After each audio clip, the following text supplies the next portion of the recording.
Shalom peuple de Dieu, soyez les bienvenus dans Parole de Grâce, une émission d'édification et de fortification de foi qui s'inscrit dans la vision d'atteindre les non atteints, les moins atteints et les mal atteints. Je suis l'apôtre Nodier et je suis heureux de vous savoir connecté sur notre émission. Aujourd'hui, nous allons partager un merveilleux enseignement avant que d'avoir des temps de prière. Nous allons puiser notre verset de base dans le livre de Genèse au chapitre 13. À partir du verset 5, je lirai pour vous dans la version Louis II. La Bible déclare, « Lot qui voyageait avec Abraham avait aussi des brebis, des bœufs et des tentes. Et la contrée était insuffisante pour qu'ils demeurassent ensemble, car leurs biens étaient si considérables qu'ils ne pouvaient demeurer ensemble. Il y eut querelle entre les bergers du troupeau, des troupeaux d'Abraham, j'y arrive, et les bergers des troupeaux de Lot. Et les Cananéens et les Phérésiens habitaient alors dans le pays. Abraham dit à Lot, « Qu'il n'y ait point, je te prie, de dispute entre moi et toi, ni entre mes bergers et tes bergers, car nous sommes frères. Tout le pays n'est-il pas devant toi? Sépare-toi donc de moi. Si tu vas à gauche, j'irai à droite. Si tu vas à droite, j'irai à gauche. » Le verset 10. Lot leva les yeux et vit toute la plaine du Jourdain qui était entièrement arrosée avant que l'Éternel eût détruit Sodome et Gomorrhe. C'était jusqu'à Tsoar, comme un jardin de l'Éternel, comme le pays d'Égypte. Le verset 11, la Bible déclare, « Lot choisit pour lui toute la plaine du Jourdain et il s'avança vers l'Orient. C'est ainsi qu'ils se séparèrent l'un de l'autre. » Alléluia. Nous rendons grâce à Dieu pour sa parole parce qu'il y a tellement d'informations, tellement de révélations et tellement de points d'enseignement. Mais le Seigneur aujourd'hui veut nous interpeller, bien-aimés, en nous amenant à comprendre que les choix que nous pouvons opérer peuvent conditionner l'issue de notre vie. Cet après-midi, le Seigneur nous interpelle en nous disant de ne pas choisir une prospérité qui est conditionnée par un système qui ne correspond pas aux principes de nos vies intrinsèques ou les principes intrinsèques de nos vies. À vue d'œil, le pays, sinon le choix de Lot semblait bien. À vue d'œil, le pays semblait bien, avec des plaines luxuriantes. Mais les mœurs des habitants de cette contrée étaient le revers de la médaille. Pour n'avoir pas tenu compte de cette réalité, Lot avait tout perdu à la fin de sa vie. Au chapitre 19, au verset 26, précisément, vous verrez que Lot va perdre sa femme qui va devenir une pile de sel. Au chapitre 19, le verset 25, vous verrez que lorsqu'on détruit Sodome et Gomorrhe, Lot va perdre tous ses biens. Rappelez-vous qu'au départ, c'était un homme qui avait tellement de richesses au point où une contrée ne pouvait pas supporter sa richesse et celle de son oncle.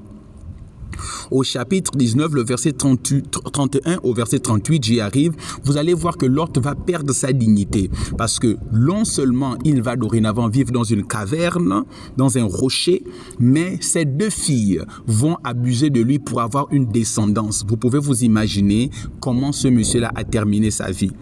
Ses petits-fils étaient en même temps ses fils. Voici comment Lot a terminé sa vie parce qu'il ne s'est pas laissé avertir. Quoique le Seigneur l'avait interpellé. Dans le chapitre 13 de Genèse, Lot se sépare de son oncle. Mais voyez-vous, au chapitre 14 seulement, Lot va être emmené en captivité parce que Sodome et Gomorrhe va être attaqué par d'autres rois. Donc vous voyez la fragilité du choix, la fragilité de la prospérité du choix de Lot l'a amené à vivre un certain nombre de choses. Mais il ne s'est pas laissé avertir et vous avez vu comment il terminait sa vie. Bien-aimés, nous devons comprendre que nous ne sommes pas obligés de vivre un certain nombre de cataclysmes pour nous raviser. Nous ne sommes pas obligés. Nous pouvons avoir pris des résolutions ou avoir fait des choix par le passé, mais nous pouvons éventuellement revenir sur des meilleurs sentiments lorsque le Seigneur nous interpelle. Ne jugeons pas par la vue, mais par la foi. Or, notre foi est censée être fondée sur la parole de Dieu.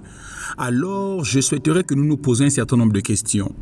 Nos choix sont-ils conformes à la parole de Dieu ou à ce que nous voyons ou nous entendons? Nos choix sont-ils fondés sur la foi ou sur notre volonté et nos désirs? Voici autant de questions qui devaient faire l'objet d'une réflexion pour chacun d'entre nous. Et cet après-midi, le Seigneur nous interpelle au travers de cette histoire que nous avons lue à ne pas juger par la vue, mais de juger par la foi. Or, la foi, c'est la parole de Dieu qui nous a été présentée. Et nous bénissons vraiment le Seigneur pour sa parole qui nous donne d'avoir un jugement objectif sur toute chose. Bien-aimé, je souhaiterais t'inviter à prier par rapport à ce que nous venons de dire. Il se peut que tu te trouves dans une situation où éventuellement tu avais fait un choix et tu sais que ce choix manque d'objectivité parce que tu as fait ce choix sur la base de ce que tu voulais, ce que tu voyais, ce que tu entendais, mais pas sur la base de ce qui fait ta vie en tant que chrétien. Je voudrais t'inviter à prier et dire, Seigneur, donne-moi la force de me raviser, de revenir sur cette décision et de suivre la voie que tu traces pour moi par ta parole, par tes écritures. Élevons nos voix, prions ensemble. Adonai, notre Dieu, notre roi, nous te bénissons, nous te célébrons parce que tu es Dieu, tu es merveilleux, tu es majestueux, tu es glorieux. Oui, Seigneur, mon Dieu, mon roi, tu es le Dieu des temps et des circonstances, Seigneur, mon Dieu, mon roi. Tu fais toutes choses pour notre bien, Père éternel. Oui, Seigneur, mon Dieu, mon roi, tout ce que tu fais est bon, tout ce que tu fais est bien, Seigneur, mon Dieu, mon roi. Et nous te célébrons pour cela, Père. Oui, nous savons que dans notre marche quotidienne, il peut arriver que nous fassions des choix, Père éternel, mais des choix qui manquent d'objectivité, Seigneur.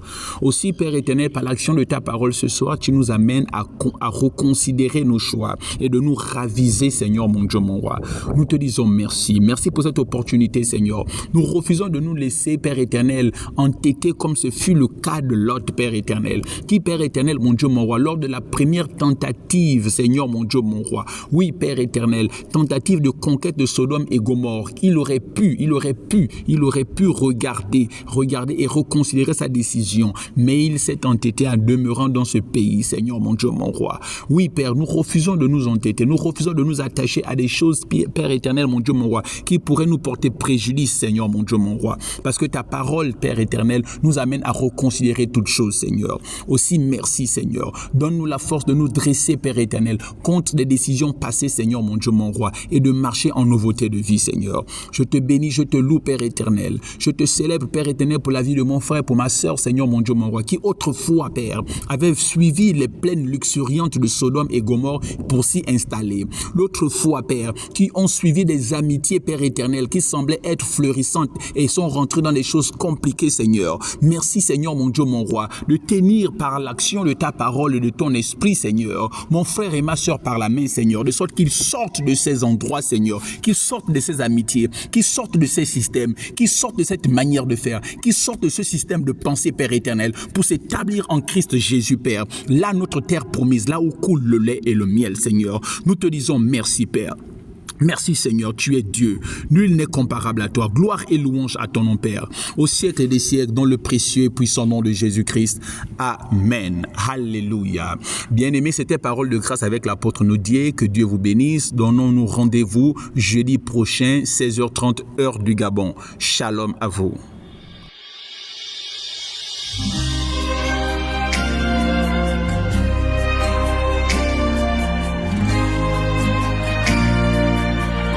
Give me the shout of